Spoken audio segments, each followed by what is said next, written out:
Hey, everybody. Welcome to this tasty podcast. We're talking about comfort foods. What exactly is comfort foods? What are comfort foods? Well, it has something to do with food providing comfort. And of course, to define comfort foods, we have to take different things into consideration, right? There are certain types of foods that we universally, I think, reach for when we are in need of comfort. Not to say that certain foods that somebody from one culture might find comforting, somebody else might find discomforting. However, I think there are certain consistencies and similarities for people within a certain culture. So that's what we're talking about today. Before we get started, everybody, please subscribe to our channel for more great content like this. Click that subscribe button and also be sure to click the bell and select all. That's a very important next step. You've got to click the bell and select all if you want YouTube to show you future videos we upload, even if you're a subscriber. If you don't click the bell and select all, YouTube will not show you future videos on your homepage, on your feed. So make sure you click the bell, select all. All right, so let's get started. My guest is Danny from the Netherlands. Danny, how are you? I'm doing great, and for everybody who's listening, welcome to Hero Podcast. I'm really stoked to have this conversation about comfort food. Yes, I like this topic to start. Comfort foods. Well, first of all, I think comfort foods. This term comfort foods is used a lot, especially with Americans. What about for Europeans? Yeah, we call it the same way because when you we have like a bad day, or it doesn't matter if you have a bad day, comfort food will make you happy at that moment. So it doesn't matter what it is. It's just the food that you really like, and you really like cooking for yourself. That's your comfort food. That's your safe way to go. Yeah, I think that when it comes to foods that bring you comfort, I think it's two potential things.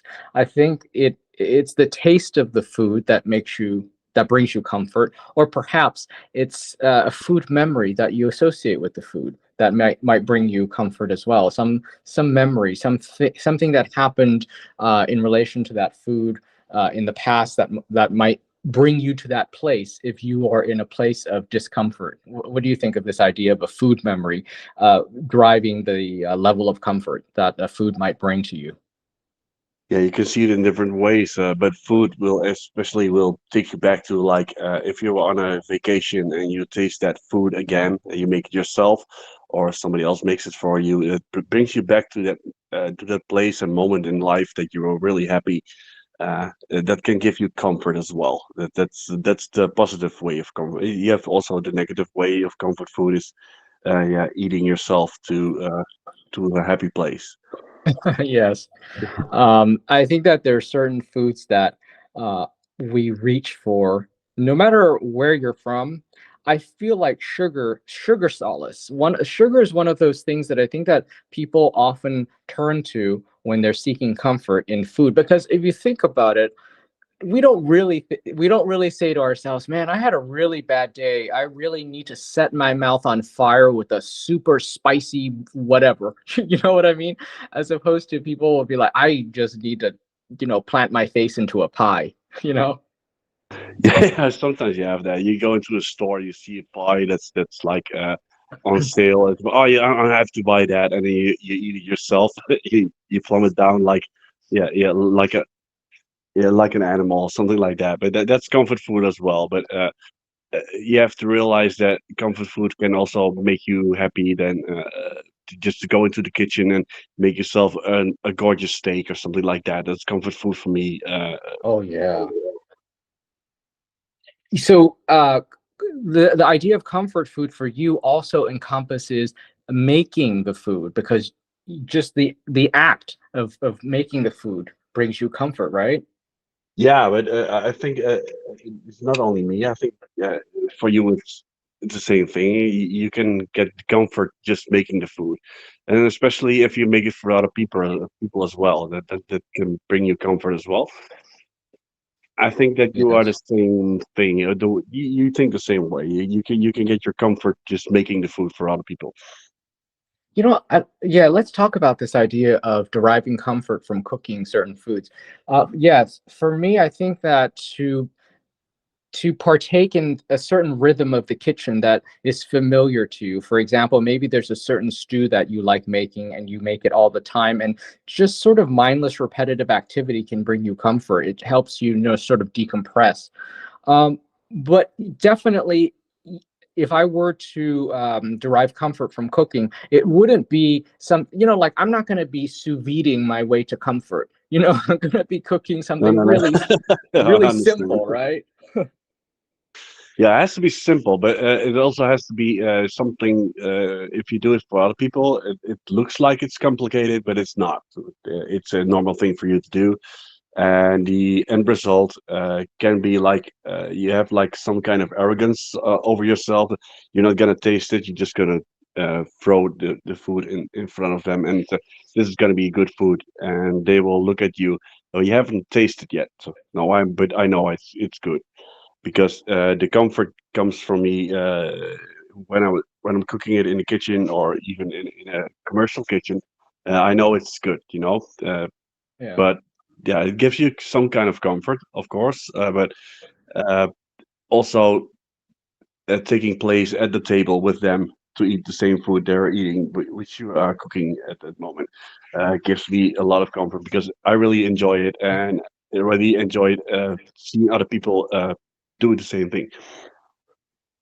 Yeah, I think that if it's something that you've cooked many times, you can do it with your eyes closed. That gives you the confidence, because if you are in distress, you have no you can't take a gamble. You can't be trying a recipe for the first time. You're gonna naturally turn to something that you're good at making and can just do without really even thinking about it. Like you just know, I'm going to reach for this amount of salt in my hand without measuring. You just know that that amount in your hand is exactly the right amount. And that's the kind of, cocooning repertoire that you need when you are seeking solace, when you've had a hard day, when you are tired, when it's between calling for takeout or throwing three ingredients together and coming up with a great meal, right?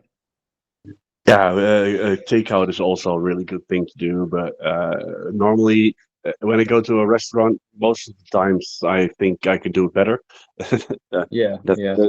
that's not my way of being arrogant, but sometimes it is. And a lot of restaurants are really good, but yeah, still because I was trained professionally, I know most of the times I could do it better. But in your way, I'm really curious. What is your way? What is your comfort food? So, what is your favorite dish to cook if you like in a bad place, or not even in a bad place, but if you really want to eat something good? What is your favorite recipe to cook? Uh, you know, yeah. So we're talking about the precise food that I like to make, or eat. You know what? I find that a steak is really good comfort food for many reasons. One, it's very filling. Two, it is so easy to make. You literally need no ingredients. In fact, the less you do to the steak, arguably, the better. Presumably, you're using a good piece of meat, because if you just do salt and pepper, who doesn't have salt and pepper and heat, you can produce a fantastic product, right? And so I think that as a steak, if you know how to do it, it's so easy to do, it's reliable, it'll come out right. And so for me, I think a nice steak is incredibly comforting.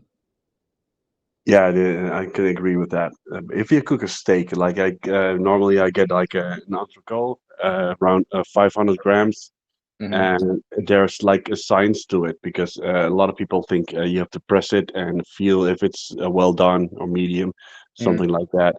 But you can actually time it, and especially if it's an entrecote with like 2.5 centimeters thick, you can do it 2 minutes uh, on each side, and then 2 minutes again, and then 5 minutes rest, and you will get a perfect medium every time you want. Mm. So you don't have to be like a really good chef. You just have to time it. I think time is better than feeling. Mm, Do you okay, do it the okay. same way, or do you do it like do you still feel if it's right or not? Hmm. Also the other comfort food, I think, for especially for Americans, we see mashed potatoes as comfort food. And what about for you? for you guys, for Europeans? For the side dish, you mean? Huh? You mean like a side dish, like mashed potatoes, the side dish for it? Well, just in general, like Americans, we just love mashed potatoes. Like we find it incredibly comforting. I mean, if I suppose if things are really bad, you could just have mashed potatoes for dinner or ice cream Yeah, for yeah, dinner. yeah, I understand that. Yeah, and then if you cube your potatoes and put it in cream with some garlic and boil it in that, and then like have like cheese on it and have a gratin. Hmm. It's really Oh it's yeah. also Oh, it's, that's it's also nice. really easy with a lot of time in it. It will take more than like 5 minutes, but it's really easy to put it on the fire with some cream, and then boil it to almost like mashed potatoes, and then put it in the oven with a lot of cheese on it. That will make a Oh, great comfort food for me as well. oh, that sounds so good. I won't make that because it's too multi-stepped. But yeah, if I can get it somewhere, yes, that is definitely super comforting. That's like dauphinoise potatoes, right? That's what the French call it, layered with Yeah, the yeah, yeah, bechamel yeah, and yeah. cheese. Dolphin is with the there has like a dough in it as well to make the uh, little cream sushis. Like you fill it with cream. You put Hmm. it in the potatoes as well, but I don't think it's a multi-step thing. You only have to cut the potatoes, get a lot of cream, boil it in the cream with a lot of garlic, some salt and pepper, Oh and some yeah, thyme. And sometimes that's the only thing you have to a do. bay Is leaf, maybe a bay it's not leaf. it's not. Yeah, no, the bay leaf will kill the taste. Oh really? Okay. Yeah, I think thyme, garlic, and a lot of salt, pepper. But you have to cook it in the cream for like Yeah. 30 minutes. It's not a really big thing you have to do. Just it's really easy. And then afterwards, put it in a big skillet and a lot of cheese on it. Put it in the oven. Get a nice browning on top of it, and you have a really good comfort food. Mhm, Potato. yeah.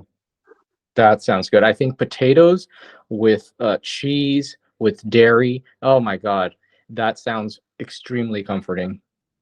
Yeah, it sounds complicated. It's not really healthy, but sometimes, yeah, you have to say, you put up the middle finger and say to Yeah. yourself, you have to enjoy life from now and then. I think that for Americans, we think of basically Thanksgiving food. All of that is comfort food to us. Um, so, are you familiar with what we eat for Thanksgiving? Yeah, I was present with one of those Thanksgiving meals. That's really awesome, especially the big bird in the middle. Mm-hmm. It's not a thing we cook here in Holland as much as you guys do there, but it's a really nice way of uh, having a really good comfort food meal with each other. Uh, Mm-hmm. the, Despite all the fighting you have with your family members, but Mm-hmm. That's why we need the comfort food yeah, for the that's why the rest of food the is family. fun. Yeah. Yeah. Oh, awesome. Yeah. Yeah. Actually, I understand it now. I understand it That, better. that's why Americans drink so much alcohol during Thanksgiving dinner, myself included, because we have to be with family for 4 or 5 hours. I have to tolerate you, so I'm going to. No, it is. The wine is not good for me. I have to take some vodka now to tolerate Yeah. my one of my family members. Yes. Thankfully, in my family, there's a wine pairing for everything, and also we have lots of spirits that we also have before and after dinner. So yeah, everybody's well liquored up. Yeah. And what kind of spirits do you drink then? Is it like it's only Scotch or maybe? Yeah. Well, pre-dinner, I like to have gin. I like to have a gin cocktail, or just gin, really just gin straight up, or as a martini. Also, Yeah. I really love gin as well. So yeah. So maybe just something. You know what? It's funny to say this, but I guess alcohol is comfort, sort of comfort food, right? Comfort drink. If it doesn't make you feel better, then the alcohol is not worth the money. It's not. What are we even drinking it for? yeah, if you really if you go into that if you go into the dinner like that with family and you really don't think it's going to be turn out right. Alcohol is the right way to go, but also it can escalate things more heavily than you ever imagined Hmm. Hmm. because people are telling the truth at that moment. So Oh yes. Oh yes. And of course, the alcohol will numb the sting of the truth as well. So I'm just gonna have to ask for a double if you're gonna be talking like that, Mom. No. yeah, yeah, this is going the wrong way now. So, Yeah. we're not telling everybody who just drink alcohol to have that comfort in your life. No, it can Yes. actually help a little bit, but yeah, the food will help more. Yes. We're not telling you to drink, but at the same time, we're not telling you not to drink alcohol either. Oh yeah, but and especially with the comfort food is the pairing with the and you said like wine is a really good way to go because in Holland we have like a lot of specialty beers that has more like a broader spectrum than the wine has. So wine has like a narrow spectrum of taste, like it's sour or a little bit of sweet, but it doesn't have that bitterness like the specialty beers have. So you can do a Mhm. lot more with the heavier beers as well. Because your beers are wheat beers. Yeah, wheat beers and Yeah, also of I like course those. and we They're have the very triple, good. the quadruple, and there's a lot of sweetness in it, and there's also they smoke those the things in there. So you have smoked beers as well that Oh can wow. actually help, that can actually help with smoked salmon and all those kind of recipes uh, to make them pop more than you have like wine. You can have like they add acidity to your Hmm. meal, but if you drink like a specialty beer. They can actually lift one ingredient in that dish that it can actually make it like if you eat like a little bite of fish or a little bit of salad or even a steak, then if you drink a little sip of that beer, it can feel and you can experience it like a cream sauce throwing over it. It is Oh really. wow.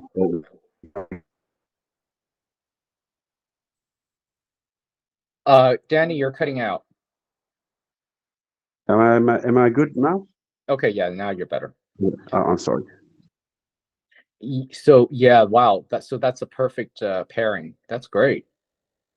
Dinner must be amazing at your house. Okay, I'm gonna I'm coming over. No, yeah, actually, I told you before. There's one beer.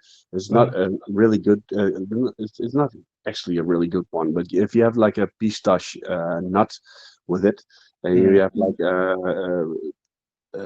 like a raw certain kind of beef, and you put a Mhm. little bit of pistache nut on that, and you drink it away with that kind of beer. It's like a cream sauce thrown over it. It's like making it a whole different experience. It's really, really weird. It's the weirdest thing you ever will experience.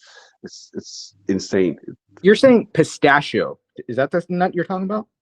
Yes, pistachio. Yeah, Oh, pistachio. You want me to you want people to eat you want people to have pistachio with the steak at the same time with this beer and the combination of the nuttiness, maybe the nutty creaminess of the pistachio mixed with the beer makes it taste like a cream sauce. yeah. It's like it. That makes sense, actually. Yeah, it makes sense, of course, but Hmm. we discovered it by accident. Uh-huh. Oh, And that's well, wonderful. one of my friends says, "Oh my God, says, have you tasted this?" So, no, I didn't. So, it just take the nut, take a bite of steak, and just wash it away with a beer. And I was like, "Holy crap!" and Oh and it was wow. it was the most cheapest beer, specialty beer we can buy here. And I was like, "Oh my God!"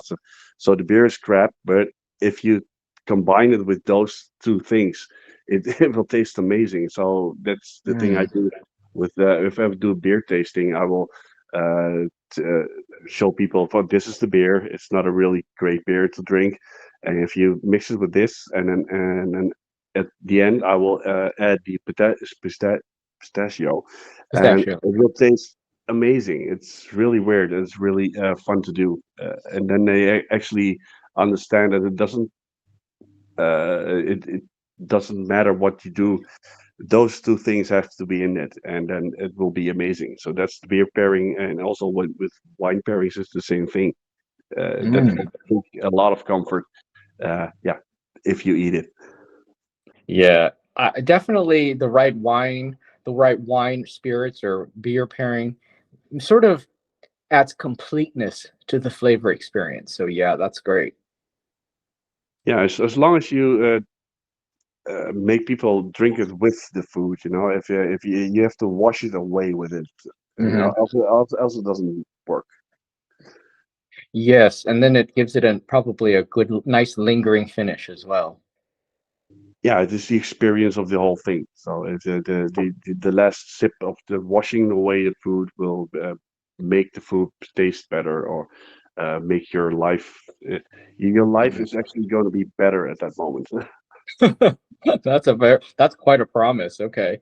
Um, but on the subject of alcohol and comfort, you know what I find very comforting, and before you pass judgment and think, oh, Ben's an alcoholic, I actually find it very comforting to hear wine being poured into a glass, and just the clinging sound of the bottle hitting the glass, touching the glass, as well as the glug glug glug glug sound.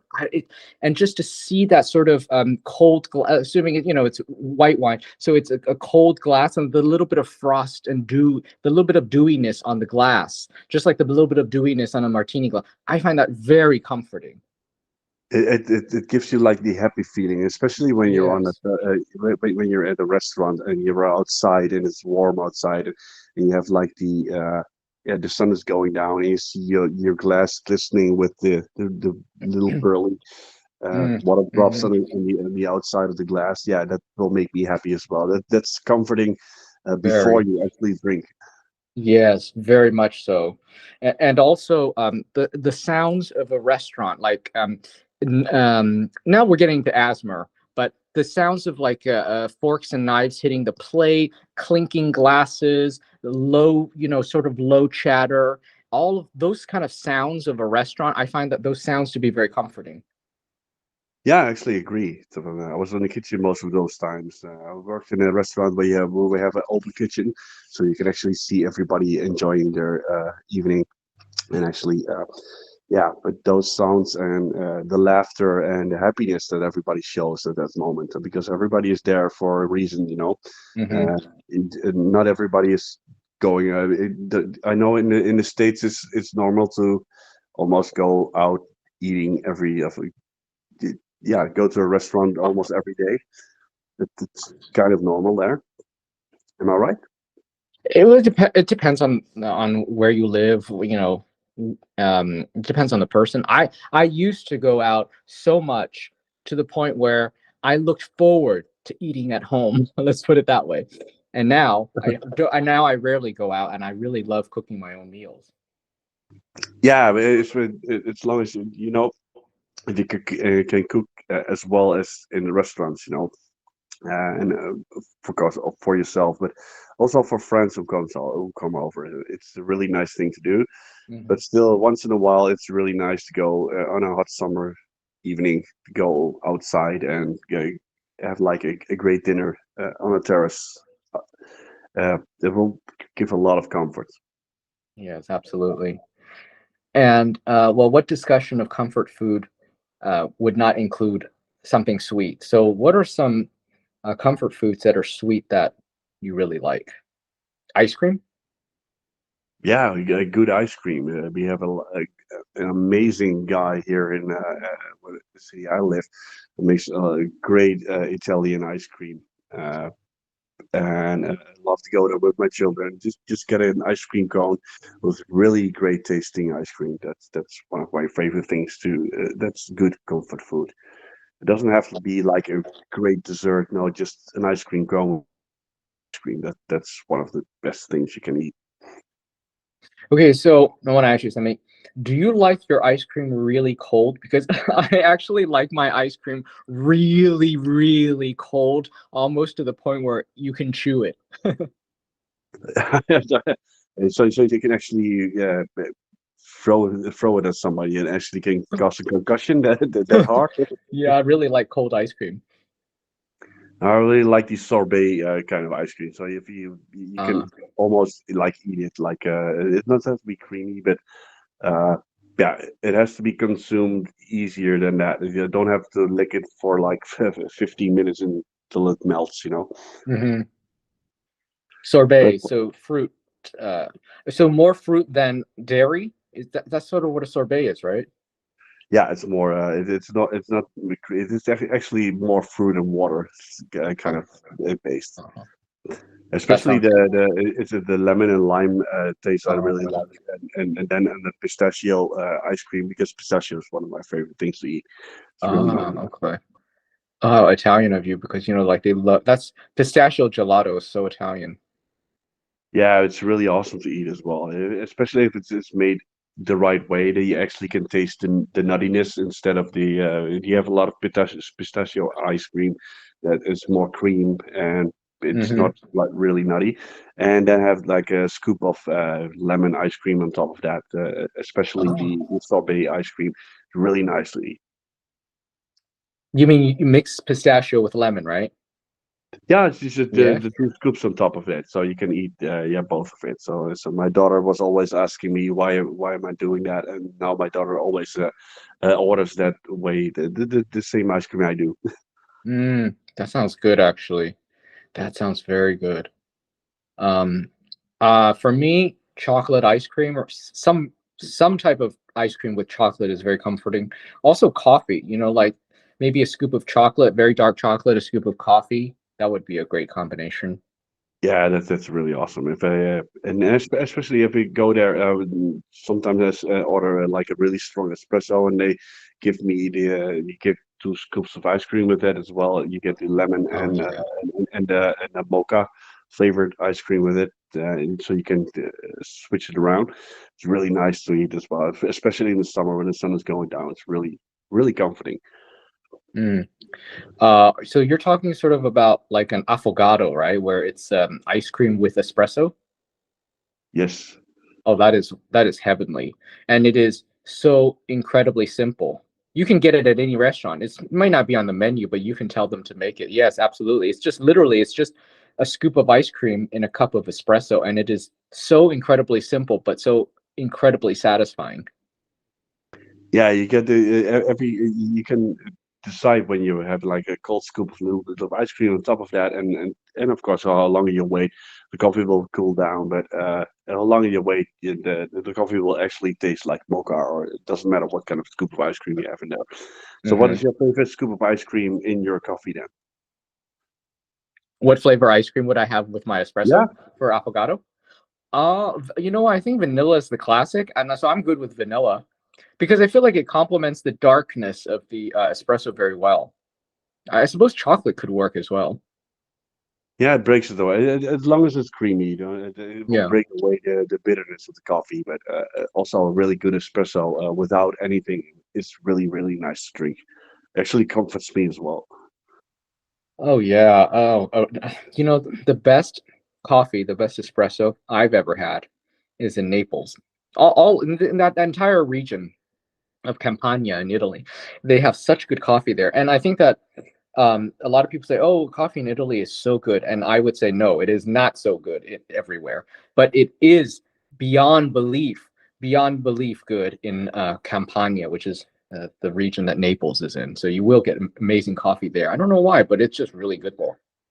And is it because it's really strong and really tasty, or is it just the way they burn their beans?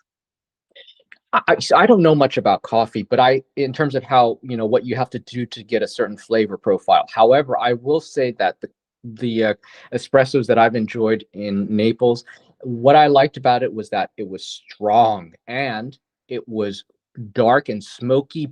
It was not acidic, it was round. So it was strong. So you can imagine it's almost like it was strong, so it's like a velvet glove around a fist. It's strong but soft and very rich and round and luxurious.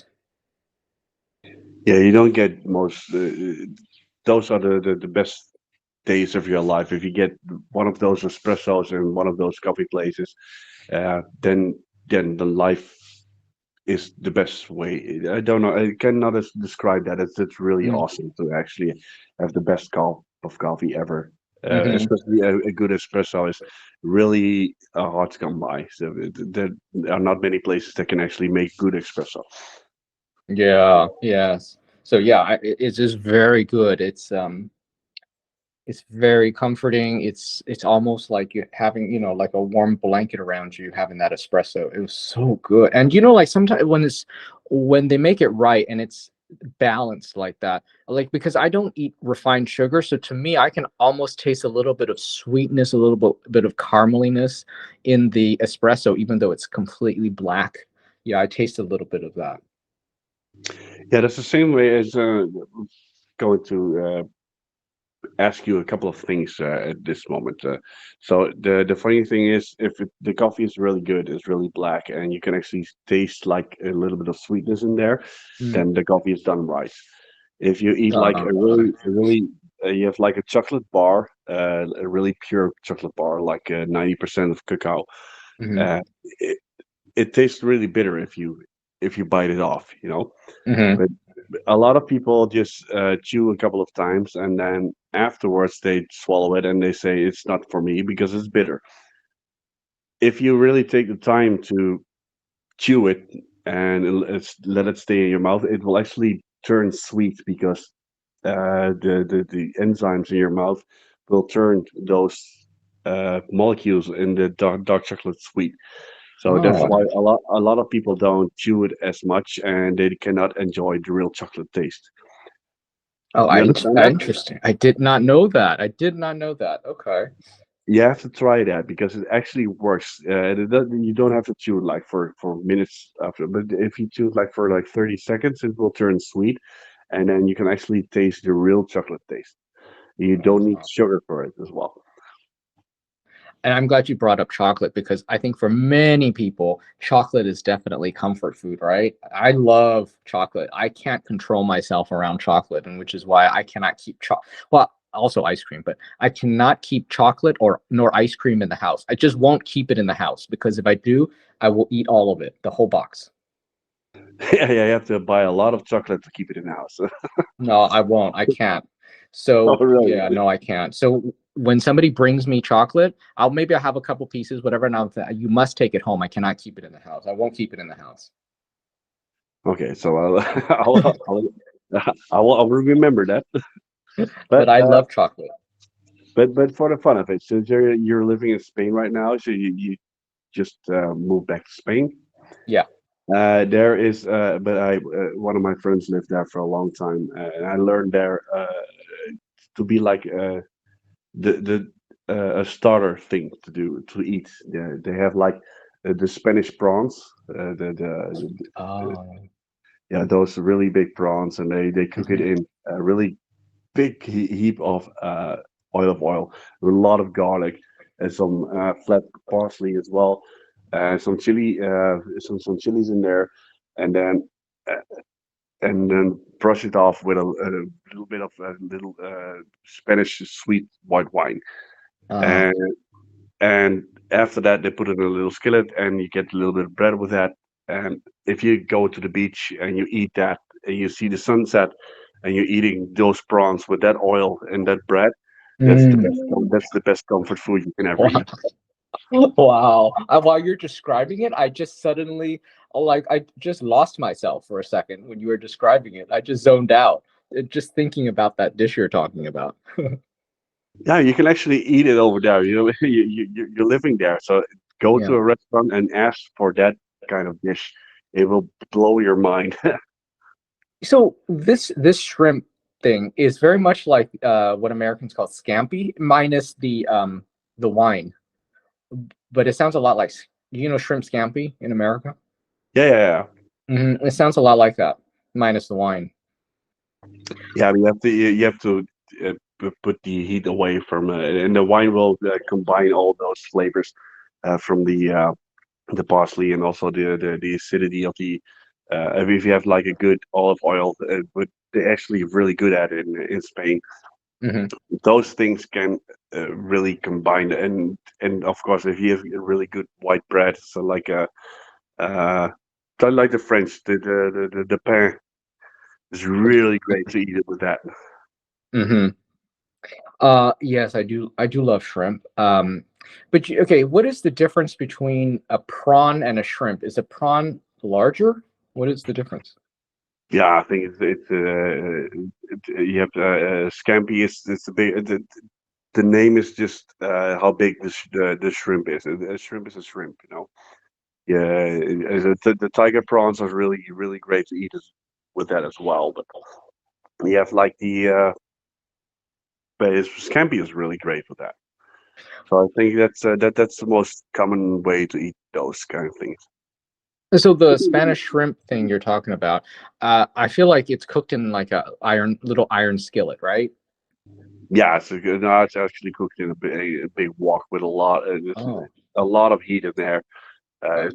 It's cooked for like I think a minute, maybe a minute and a half, with a lot of oil, really hot oil. The parsley and the little red chili peppers are really essential for it, and a lot of Hmm. garlic.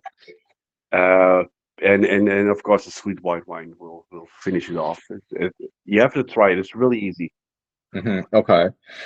So I, I love shrimp, but I'm also very weird when it comes to shrimp because I actually don't like shrimp that are too big because I feel like they can become tough.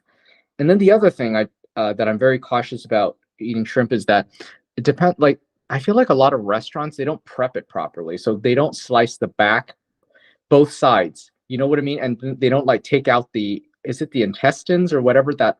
Yeah, it's the intestines in the back. Yeah, it's mostly sand what's in there, you know. Yes, so that But grosses me out. still, I don't like that. yeah, but still, you have to take it out. It will take a lot of it will take some time, but yeah, if you take that out, it is not it's not really hard to take it out as well. So if you don't do that, then yeah, you'll be eating sand most of the way. So that yeah, I know what you're talking about. It's really not nice. It's really not nice. When I prep my shrimp, and not only do I take out the how do you even call it the outside part, the outside of the arch, which is the black part, right? I take that out, which is I think the one that most people take out, but also the one that's sort of the underside, like the inside part of the C. That part is not black. That part is white. I take that thing out as well. Do you know what I'm talking about? Yeah, the thing about the legs are attached to. Huh?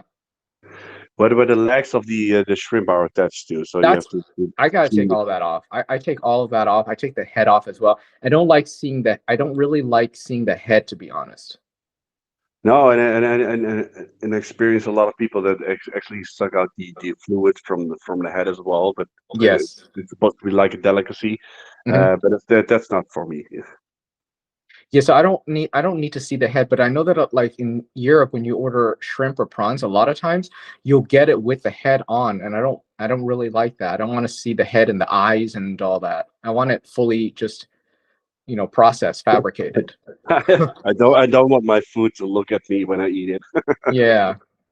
So No, shell off as well. you're right. This is not for me as well. Yeah, shell off. But yeah, I do love shrimp.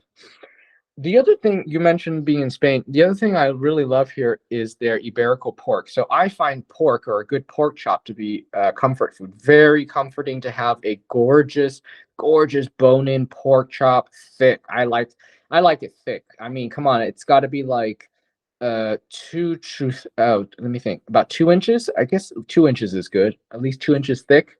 Oh, you're talking into my ballpark right now. It's a big, one of my best friends here is from Barcelona, and he is a really good Iberico. He gets it here to us every 2 months. You get like a really good fillet of Um, Iberico pork. It's really nice and reddish, and mhm. really nice and full. It's almost like a real, actually, steak, beef steak, something like that. Is really Mhm. awesome. Mhm. A rib chop from a pig is one of the most delicious things. And you know what? It has um with you could cheat and you could add sugar, right? Because that'll make it caramelized. I know some chefs will do that. They add a drizzle a little bit of sugar, but even if you didn't, I feel like the pork has just a very subtle sweetness to it, and it's gorgeous. Yeah, if you why add sugar? It's really why? Is it really true that actually the people will put sugar into that? Yes, they'll drizzle sugar. Have you ever done it? I have actually done it myself because sometimes I covet that caramelization and I'm like, you know what? I'm just gonna put a little bit of sugar and when you put it on a hot pan and it just caramelizes better. And as you know, sugar also tenderizes. And so it just does something. It really does legitimately make it taste better. But even if you didn't add the little bit of sugar, I'm not talking like a lot, but just a little bit. Even if you didn't add the sugar, good pork will have just a beautiful sweetness to it, natural sweetness, right? We're gonna tell you something which I come across because everybody loves like a good spare rib. You know, the Mm-hmm. sweetness of the spare ribs is really nice. Mm. And with the Iberico fillet, I brush it with some sweet chili sauce at the end. Mm-hmm. And if you do that, it caramelizes as hell, but Oh, you get a little bit of spiciness as well. yeah. And it's not the refined sugar that you put on that, but just the sweet chili sauce that you actually brush onto that will make it taste like a really good spare ribs kind of thing. You know what I Mm. mean? So Yeah. it's only the chili sauce you have to put on there instead of the sugar. So you're bringing the Southeast Asian flavor, right? That sweet chili sauce. Yeah, and some chili and some ketchup or soy sauce on there as well. You mix it Hmm. together with a little bit of you put some starch in there as well, so that it really like stays on there. So like have a little bit of Mm. crispiness, and also you get that caramelization and the Maillard reaction as well. And it's really awesome to eat. Yeah, that sounds really nice, actually, the sweet chili sauce, because you get a product that is sticky sweet and just gorgeous. And plus, you said there's chili in it, so you get the sweetness and you get the spicy. That's perfect because I actually like my flavors layered like that. So I don't want just sweet or just spicy, but if you make it spicy and sweet, and oh, how about tangy? How about the third layer? That would make it amazing. Yeah, if you put some soy sauce in there as well, then you get the tanginess as well, and then the unami flavor will get really on top of that as well. Yeah, yeah, right. Speaking of umami flavors, have you, and this is total comfort food, fried chicken, but in particular, have you ever had Korean fried chicken? Because they do that umami thing with the sauce, the umami flavor. Have you ever had Korean fried chicken? Yeah, I have that. Yeah. It's really awesome. Yes. If you guys don't know what it is, it's basically it's chicken that is fried, but not like I don't think it's I don't know if it's deep fried actually. And the batter is different from American fried chicken because it's dredged. They just dredge it with flour, I think. It's called is it that technique called velveting, I think, that the Chinese use with their meat? I don't know, but it's very light. Maybe you know. Danny, do you know they just lightly dredge it with flour? Yeah, they actually do a little bit of flour on that, but they do not deep fry it. They get the oil in like a big spoon and then Mhm. drivel it on the meat. So it deep fries Okay. a little bit of that. Uh, that's when the oil is not sticking to it. So So okay. you have to scoop the really hot oil over the chicken to get the Ah, crispy. okay. So what happens with that light dredging of the flowers that it does give it a little bit of a jacket, almost as thin as onion skin, if you will, and just about as crispy sometimes, right? Just slight crispiness. But the main thing that makes it so damn addictive is that they finish it with a sauce that is, I think, soy sauce, maybe garlic, and what else? It's like sweet and salty and savory, and that flavor is umami. And that sauce, they finish it with that sauce, and it is spectacular. Yeah, it's just the ending, and then put it on there. Put again the hot oil over it with a spoon, Mm, and then it will stick to the meat for a little bit. It doesn't mm. have to be crispy, but it's really tasty, and it's actually in every bite you have, you get that umami hit in your face. Yes. Oh, it's very hard to stop eating that chicken. It really is. It's very hard. It's so good. Oh yeah, it's actually it's one of those best things you can have. In case of the comfort food discussion, is actually yeah, you can eat the whole chicken and actually can start a second chicken if you want after that. Yeah, seriously.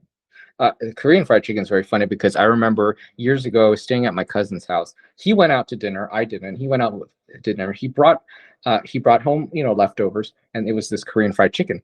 And then the next day he's like, "Where's my chicken?" I'm like, "Oh, I'm sorry, I ate it. I ate it all. It was so good." Like I went into his fridge and I tried it. I'm like, I couldn't stop eating it. And this was Uh, just leftovers too, mind you. And it was so good. Yeah, you can actually if it's still in your house and you wake up and you know it's still in the fridge, Mhm. you can actually wake up and thinking, right, okay, I'm going to wake up, go to the toilet, and after that I'm going to the refrigerator and eat that whole thing again.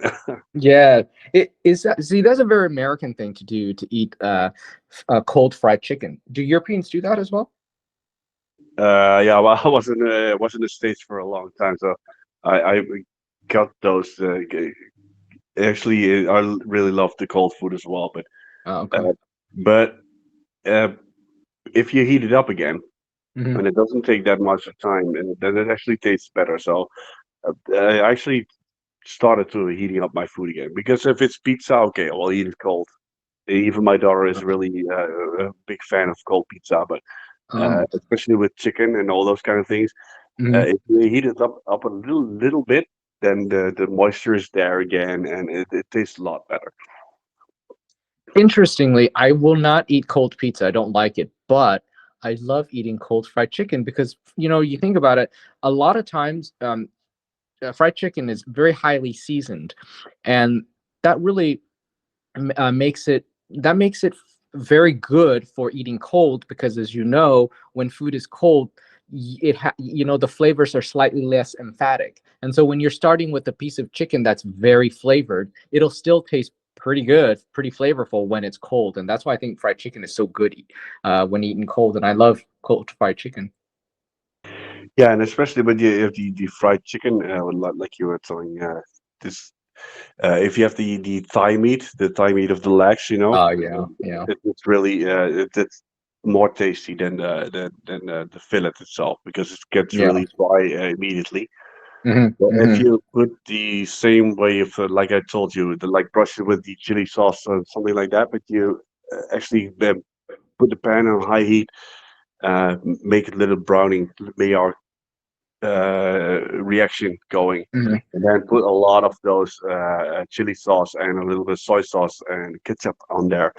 Uh, Ketchup, the sweet soy sauce, and really make it like stick to the meat to make it like caramelize like hell. It's the Hmm. most amazing thing to eat, especially in a wrap or something like. And if you don't like to eat like carbohydrates, you get a big leaf of lettuce Hmm. and wrap it in that with a little bit of rocket and some tomatoes and onions, some raw onions. And you have like a little wrap without the carbohydrates. Oh, that's a good tip. Really nice comfort food for me as well, especially for my daughter because she's diabetic, so she really likes that as well. Well, I'm gonna try that. That sounds great.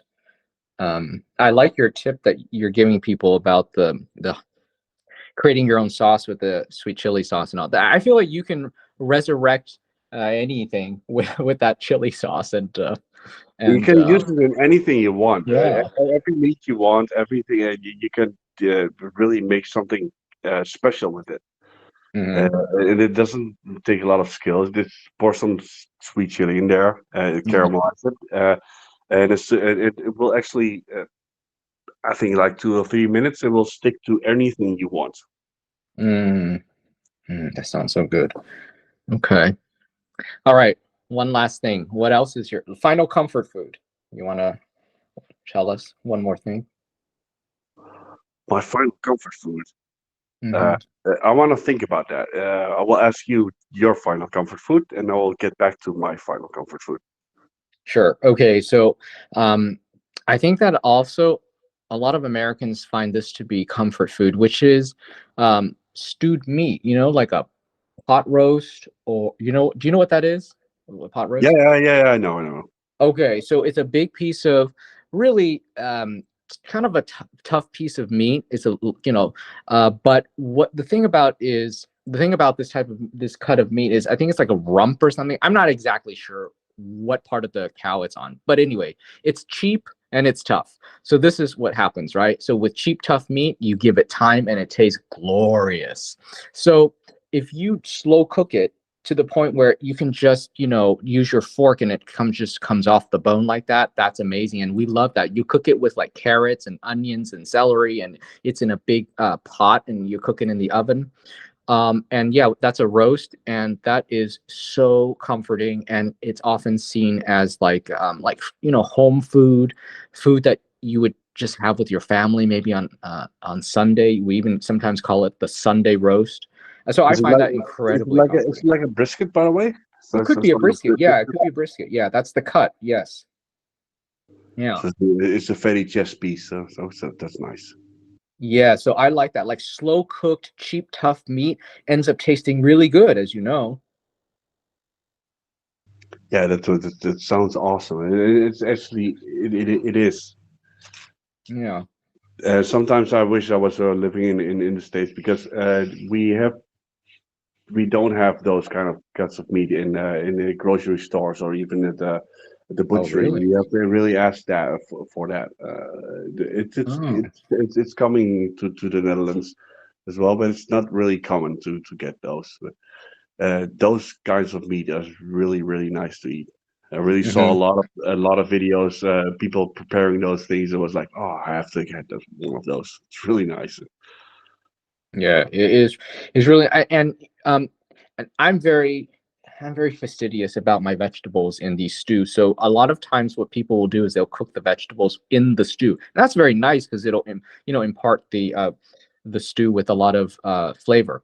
However, your vegetables don't come out nice. They look like wet mops, right? So I actually might cook some of the vegetables in there, and then that's the sacrifice. Their sacrifice. I don't eat those. Then I actually cook the other vegetables that I'm actually going to eat separately so that they have the correct texture, color. Maybe it's a little bit al dente still. And so it's kind of like the cheat. I like to do that. Yeah, normally I do a beef. If I do it like a stew like that, the vegetables I cook is like carrot, especially mushrooms, and Yeah. some onions, and I will really cook them like really brown, and then afterwards put them aside. That's a whole different story. I will explain the recipe for you once. But the comfort food I want to talk about is the comfort food. It's like a dessert which I developed with me and my daughter. Mhm. She saw this on YouTube once, and we took it a step further than YouTube did. They actually melted down some candies and then put some fruit in there, Mhm. and was like, okay, that's fun. But we have like a butterscotch candy here. It's called I'm gonna show it to you, but it's really like a butterscotch thing. It's really easy caramelization of some kind of candy, and we melted them down and put some grapes. So we melted down the candies and put the grapes in there, so to get a little coating of the butterscotch. Put it in my ice water, and then put it in the fridge again. And that's the comfort food I have with my daughter. So that's really nice to eat, like a dessert at the ending of the evening. So you, oh, I see. So you melt down the candy. So you're kind of recreating the candy by Yeah, adding some additional things. Okay. yeah, and That's then like what people do to chocolate and they make bark with melted chocolate, sort of like that. yeah, something like that. But because Mm. it is a butterscotch, it's really big, rich caramel Hmm. and cream butter flavor. Hmm. You just have to put the grape in there, a little bit of film on the grape, and then put it in ice water, and then you Hmm. have like the best yeah dessert, especially for my daughter because she's a diabetic. But sometimes we can have that kind of fun. Sometimes she has to be like a little child, and that's for me and my daughter is the best thing to eat as comfort food. That's great. And then the fact that you're making it together is also very comforting as well. Yeah, yeah, she really loves to do that. It's really fun to see her do it. Well, we have to do it right now. And now the ice water. I will show you the video. It's really really fun. She's really hyped up and really it's like she's almost like Gordon Ramsay. We have to do it right now. Here and now now here. Yeah, So yeah, okay, it's I'm funny. sorry, chef. I'm sorry. Oh, that's cool. That's cool. Okay, so well, we've reached the end, guys. Thank you for listening to the end. If you like this video, and I'm guessing you do because you're still here, so please give this video a thumbs up. It'll really help the video, help other people to discover it. Thank you so much for staying with us. I really enjoyed this chat very much. Danny, thank you so much for being here. Yeah, I was really. I'm gonna do this a lot of times if you really keep on inviting me. So thank you guys for listening to us as well. Yes, thank you very much. And before we go, one last thing, guys, click that subscribe button and also make sure you click the bell and select all. That way you'll know when we upload future videos. YouTube will not show you future videos we upload unless you click the bell and select all. So make sure you do it and then you're set. Well, thank you very much, everybody. It was a pleasure being here with you, and we look forward to seeing you in the next video. Bye-bye for now.